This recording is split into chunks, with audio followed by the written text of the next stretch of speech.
പ്രിയമുള്ള കുഞ്ഞുമക്കളെ, ഞാൻ ഹരീഷ് ആർ നമ്പൂതിരിപ്പാട്.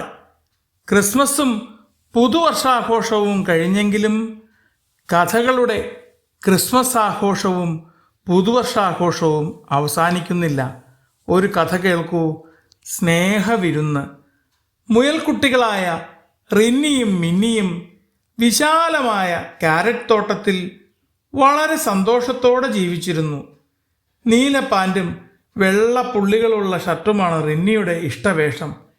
മിന്നി ചുവന്ന ഫ്രോക്കിട്ട് കയ്യിൽ എല്ലായ്പ്പോഴും ഒരു ചെറിയ കുട്ടയും പിടിച്ചാണ് നടപ്പ്.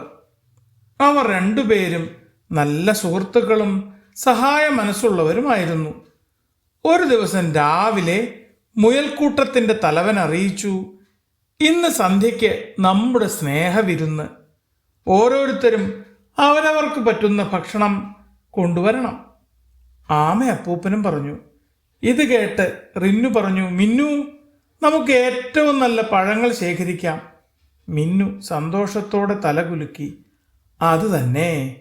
അങ്ങനെ അവർ തോട്ടം മുഴുവൻ ചുറ്റി നടന്നു. മധുരമുള്ള ക്യാരറ്റ്, ചുവന്ന ആപ്പിൾ, നീല മുന്തിരി എല്ലാം അവർ കുട്ടയിൽ നിറച്ചു.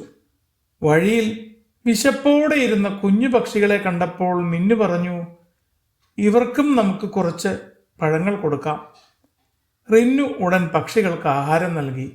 അവ ഭക്ഷണം കഴിച്ച് സന്തോഷത്തോടെ നന്ദിയോടെ കുറുകിക്കൊണ്ട് പറന്നു. കുറച്ചു മുന്നോട്ട് പോയപ്പോൾ ഒരു കുഞ്ഞ് ആമക്കുട്ടി കരയുന്നത് അവർ കണ്ടു. വിരുന്നിന് കൊണ്ടുവരാൻ എൻ്റെ കയ്യിലൊന്നുമില്ല, അവൻ പറഞ്ഞു. റിന്നുവും മിന്നുവും തമ്മിൽ നോക്കി ചിരിച്ചു. വിഷമിക്കണ്ട, നമ്മൾ ഒരുമിച്ചല്ലേ. അവർ അവന് പഴങ്ങൾ നൽകി. സന്ധ്യയായപ്പോൾ തോട്ടം മുഴുവൻ വിളക്കുകൾ തെളിഞ്ഞു. എല്ലാവരും ഭക്ഷണവുമായി എത്തി. പക്ഷികളും മൃഗങ്ങളും ചേർന്ന് പാട്ടുപാടി നൃത്തം ചെയ്തു. സ്നേഹവിരുന്ന് ആസ്വദിച്ചു. ആമക്കുട്ടിയും കുഞ്ഞു പക്ഷികളും ഏറെ സന്തോഷവാന്മാരായിരുന്നു. വിരുന്നിൻ്റെ അവസാനം ആമയപ്പൂപ്പൻ പറഞ്ഞു, ഇന്നത്തെ വിരുന്ന് ഇത്ര മനോഹരമായത് റിന്നുവിൻ്റെയും മിന്നുവിൻ്റെയും സ്നേഹവും പങ്കിടലും കൊണ്ടാണ്. റിന്നുവും മിന്നുവും ചെറുനാണത്തോടെ ചിരിച്ചു.